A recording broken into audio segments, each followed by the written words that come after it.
বিরোধী দলের ছায়া সংসদ করার ইচ্ছাকে স্বাগত জানিয়েছেন বিএনপির স্থায়ী কমিটির সদস্য সালাউদ্দিন আহমেদ। সাংবাদিকদের তিনি বলেন, মন্ত্রী পরিষদে কারা থাকবেন জানার জন্য আগামীকাল পর্যন্ত অপেক্ষা করতে বলেন।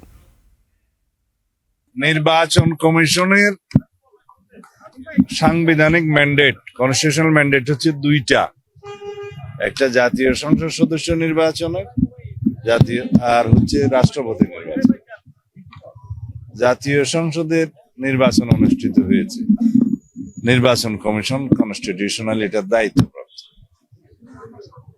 সংসদ সদস্যদের শপথ গ্রহণ অনুষ্ঠিত হবে ইনশাআল্লাহ আগামীকালকে সকাল 10টায়। এটাও সাংবিধানিকভাবে স্পিকার অথবা ডেপুটি স্পিকার অ্যাভেলেবেল না থাকলে বা তারা অপারগ হলে বা তাদের মনোনীত প্রতিনিধি যদি না থাকে, সেই ক্ষেত্রে দ্বিতীয় অপশন হচ্ছে প্রধান নির্বাচন কমিশনার শপথ পাঠ করাবেন।